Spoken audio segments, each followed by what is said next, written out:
When that happened in Roland Garros, like, what's your reaction when something like that happens? I don't know. It was just it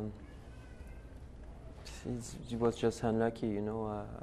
I fell on the court and it was just burning in my ankle. So it was. I had no reaction. I was sure that we'd be out for a few weeks, but I didn't know on the court how important the injury was. But I knew that it was a big one. Are you hoping they're going to make a change now to get that tarp and everything out of the way? Yeah, I hope so. But you know, it's never easy when you have that kind of injury, and when you come back after a few weeks. It's never easy, and now I think I'm 100%, and I hope I can be healthy until I don't know when. Sure. How long did it take you to get 100% physically? 7, 8 weeks.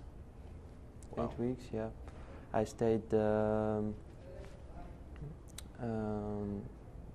days. 10 days or 2 weeks right after when I felt after the French Open.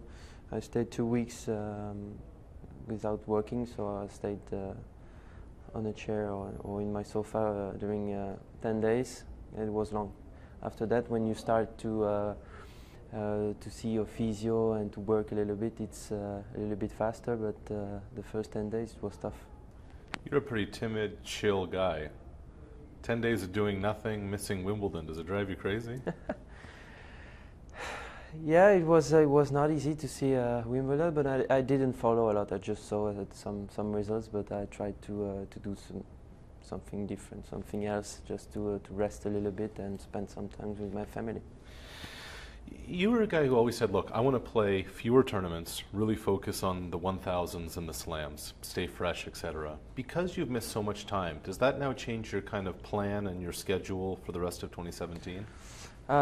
Yes, we're gonna talk with my team because now I'm feeling 100%. So that was the main goal for the weeks now, and but now we talk about the calendar and we will see for the rest of the season. You know, I'm in top 15, so I'm just gonna try to play maybe a little bit more tournaments, but I'm gonna be really focused on my ankle and on my fitness, how I'm feeling. If I can play more tournaments, I will do it, I think, for the end of the season.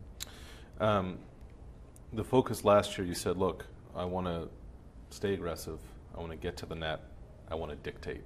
Is that still the mindset? Of course. Of course, I think I'm still improving. I have to improve every part of my game, but like I said, it's really important for me to dictate the point and to be aggressive, because if I'm running 3 meters behind my baseline, I'm not that good. So yeah, I have to stay on my baseline, to put pressure on my opponent, and to dictate the point. That's really important, and I have to keep improving. You've said you want to improve your serve. What kind of weapon do you want that to become? I want sometimes some 3 points. You know, it could be nice to have 1 or 2 3 points by every service game. So it could be nice, but also a really nice percentage who can give me some good second shots after my serve. So I know that my ground strokes are my best weapons. So if I can have a really good second shot, it could, after my serve, it could be a good improvement. I was reading one of the transcripts in Monte Carlo, and you said it takes twice as much energy physically and mentally when something goes wrong. How do you deal with adversity in match? You mean against Nadal? Yeah. Yeah. Because you know you are in really 100% focus on what you have to do in your match. You really concentrate, and then all of a sudden, when something is happening, sometimes you you're really hungry, and you have to stay calm. So you take a lot of energy to when you're trying to stay calm, and then you have to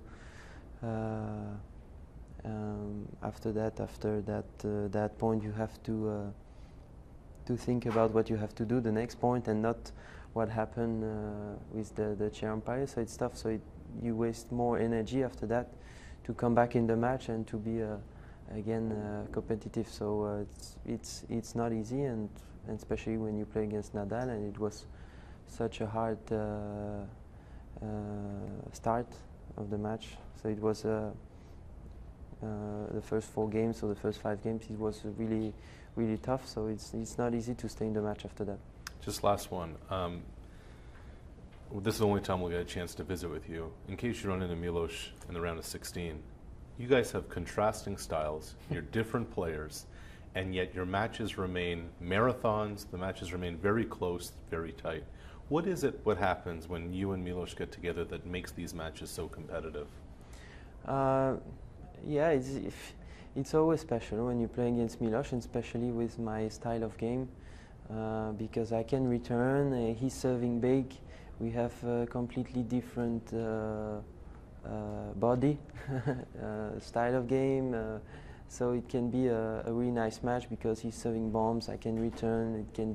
It could be really aggressive, go to the net. I can do some passing shots. I have good footwork. So it could be a nice opposition, and that's why I think people, they love to see that kind of match, 2 different players. So they every service game they can see something different when I'm serving, when he's serving. So